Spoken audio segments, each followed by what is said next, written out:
if you leave right now, all of your friends will die. And then this big guy sat back down again, and then everybody around the fire just sat there really tense for a few seconds in total silence. A 65-year-old man named Israel Swan sat around this roaring fire with a big group of men inside of this valley in western Colorado. The men around the fire, including Israel, were all gold prospectors, which meant they traveled the western United States looking for gold. But over the past several weeks, this group of prospectors had been trapped in this valley because of all the terrible winter storms. But on this particular night, one of Israel's friends, one of the other gold prospectors, whose name was Alfred Packer, he stood up and basically pitched the whole group as to why they should come with him and leave the valley right now. Basically, Alfred told the group that, the weather is starting to turn a bit, it's not as bad anymore. And Alfred said, I know a pathway out of here that will take us out of this valley in just 2 weeks, and it'll bring us right to Breckenridge, Colorado, which was an area that was known by prospectors for having lots and lots of gold. And as Israel was weighing out the pros and cons of, whether or not he should go with Alfred, he happened to look across the fire and he saw one of the men, this really big guy, was sitting there looking really serious and just shaking his head slowly back and forth like, no, you guys can't be considering leaving early. And then the big guy stood up and he held out his hand right in front of Alfred, basically telling him, don't say another word. And then this guy, while still looking at Alfred, he said, if you leave right now, all of your friends will die. And then this big guy sat back down again, and then everybody around the fire just sat there really tense for a few seconds in total silence. The big man who had just spoken was not a gold prospector. He was actually very different than the rest of the people sitting around this fire. His name was Ure, and he was a Native American chief of the Tabawatch band of the Ute tribe. And Chief Ure had actually saved the lives of everybody, Israel and Alfred included, who was sitting around this fire. Because a few weeks earlier, this whole group of gold prospectors had wound up lost in this valley, which was the valley where Chief Ure lived with his tribe, and he had found them. And then Chief Ure told them to stay put in this campsite and ride out the winter, and then in the springtime, when the snow melts, it'll be safe for you all to leave. They had no problem agreeing to, wait until the spring to finally leave. But now, after several weeks of being kind of trapped in this camp, the whole group was really starting to get restless. They were worried if they didn't leave soon, there'd be no more gold for them to mine. And for Israel specifically, there was even more pressure on him to go out and find gold, because he had told his family that this would be his last treasure hunting adventure ever. And so he really couldn't go home empty-handed. And so Israel said, you know what? I'll go with you as well. And then after Israel said he would go, 4 other gold prospectors also volunteered to leave early with Alfred. And then Chief Ure drew a map in the dirt on the ground, and he told Alfred and Israel and the other 4 volunteers that you have to follow the river out of here. It'll bring you to this mountain range called the San Juan Mountain Range, and you cannot attempt to go over those mountains. You will not make it. You got to follow that river and go around the mountain range. And then once you do, on the other side, there will be an outpost where you can stop, get supplies, rest, and then continue the rest of the way towards Breckenridge. The next morning, Israel, Alfred, and the other 4 volunteers who were going to be going on this journey, they were all ready to go, and they hit the trail. And as Israel trudged through the snow in a line of men, he held on to a coffee pot, a metal coffee pot that he kept hot coals inside of. This not only kept his hands warm, but also, if he ran out of matches, he could easily start a fire using the coals. It was an old trick he had learned. And so as he's clutching this magnificent warm coffee pot in the freezing cold weather, Israel heard someone walking up behind him, and so he turned around and he saw it was Alfred. And he looked totally miserable, way more miserable than Israel was. And so, without even thinking about it, Israel just handed off his warm coffee pot to Alfred. And Alfred took it and clutched it and was obviously so thankful. They all had the same thought. I just gotta suck it up for 2 weeks to get through this treacherous journey, and I will get to Breckenridge, and I will become rich. 2 weeks would pass by, and Alfred, Israel, and the other 4 prospectors did not show up at that outpost that Chief Ure had pointed out, which was on the other side of the San Juan Mountains. And then another 2 weeks went by, and still they did not show up at the outpost, and they didn't show up at any of the other camps in the surrounding areas. It appeared that Alfred, Israel, and the other 4 men were totally lost somewhere out in the wild, but nobody knew.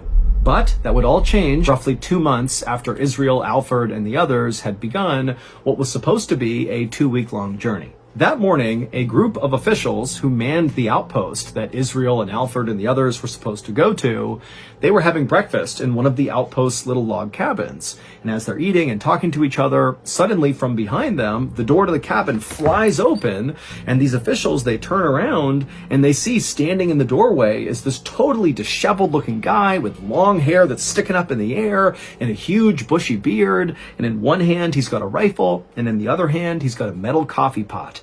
And his eyes were darting like crazy side to side, and he was clearly in shock, and he was trying to speak, but he just couldn't. This man was Alfred. And it was obvious to the officials that this man is in dire need of help. And so without even asking him any questions, they whisked him inside, shut the door, got him some food, got him some water. And then at that point, one of the officials asked Alfred, "What happened to you?"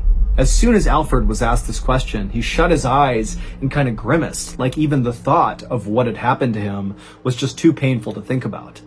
But after a moment of silence, Alfred, with his eyes still closed, told the officials that he had been with 5 men and they were trying to hike their way out of the valley to get to Breckenridge, Colorado to look for gold. But as they were hiking this trail, this huge storm came in and made it really hard to navigate the trail they were on. And so the group decided they would actually cut through the San Juan mountain range, the thing Chief Ure said, don't do that, do not go over the mountains. They decided to do that. But as they were traversing these treacherous mountains, it was clear that Alfred was just not keeping up with the group.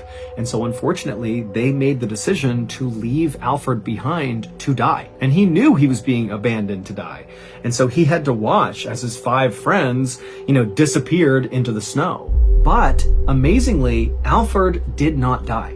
Instead, he would spend the next nearly 2 months stumbling through the snowy forest, having no idea where he was going, eating roots and flowers and looking for shelter any chance he got. But the thing that really allowed him to survive out in the wild was when he was abandoned by the 5 others, he was in possession of that coffee pot that had the coals inside of it.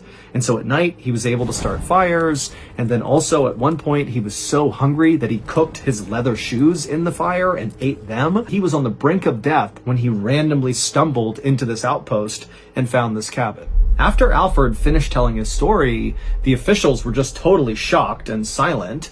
And Alfred eventually would ask them a question. He would say, "Have any of my men come through here? Did anybody else survive?" And they would say, "No, it's only you." But even if these other men were not dead yet, the officials had no idea where to begin their search. They knew that if they actually wanted to go looking for these guys, they would need Alfred to lead the search. When he was healthy enough, he would go out and lead a search party to go find the missing men, but unfortunately, he couldn't find anything. And so it wasn't until that summer, when all the snow had finally melted, that the mystery was finally solved about what happened to those other men. On August 20th, 1874, a traveling artist named John Randolph was hiking through a forest in western Colorado, roughly in the area where those other prospectors would have been walking on their attempt to leave the valley. And as John Randolph was walking through that area, he began smelling this horrible smell. And so John followed the smell until it brought him to this clearing, and then in the clearing was what looked like an old beat-up campsite. And so, being curious, John walked into the clearing to see who was in this campsite. But when he turned the corner and saw what was on the ground in the middle of this campsite, he froze. Because on the ground in the middle of this campsite were 5 dead men all lying perfectly in a row. They were the source of the terrible smell.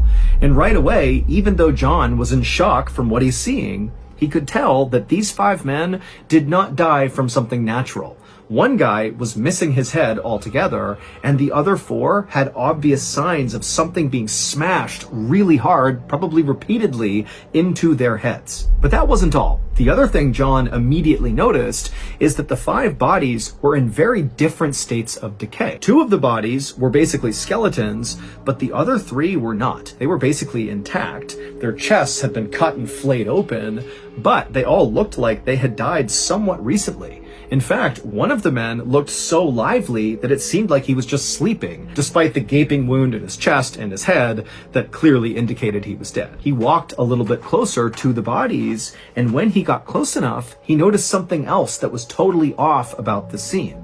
When he was looking down at these men, he could tell that the wounds they had sustained, especially in their chest, looked surgical, like whoever had wounded them, whoever had cut them, had done so with an incredible amount of precision. And he noticed just a little ways away was the remains of a burned out fire pit, and then there was a trail that kind of led off into the woods behind the fire. And he followed that trail kind of back into the woods, and he found this ramshackle shelter kind of tucked away in the woods that was abandoned. No one was in there, but it had all the signs of someone living here for a pretty long period of time. And then suddenly, it was like all these pieces came together, and John realized what he had just stumbled on. Clearly, those 5 men had been murdered, and the person who murdered them very likely lived in this camp. And over the course of what looks like weeks or months, this person was butchering these men. And so kind of in a panic, he pulled out a sketchbook, he sketched the area, and then he turned and sprinted out of there to go find help. It would turn out John the illustrator was totally correct about what he thought was happening at that camp. After Alfred was left behind to die, those 5 other men carried on into the night up into the mountains, and then somebody attacked them, began killing them, and eating them. And that person was Alfred. That was why Alfred had survived for so long. It wasn't just that he was able to make fires at night, it was that he was able to make fires at night and his friends. Now, no one has ever been able to actually determine how Alfred went about killing these 5 men, or even when he killed these 5 men. All we know is that based on the investigation, 4 of his victims appeared to have been asleep when they were murdered, but the 5th victim, who actually was Israel, he was the only one who showed signs of a big struggle before he was murdered. While Alfred denied killing all 5 of the men, he said that he basically only killed one of them and it was self-defense, and somebody else killed the other 4. It was kind of confusing. Despite those claims he had, the one thing Alfred never denied was the In fact, when they searched that campsite that John Randolph found, they would find the remains of a dead deer that was right near the campsite. But despite it being right there, Alfred never attempted to carve it up and eat it. In the end, Alfred was convicted of murder and he was sentenced to 40 years in prison. But in 1901, when he was 92 years old, he was granted parole. And right away, Alfred became a vegetarian and then died a few years later.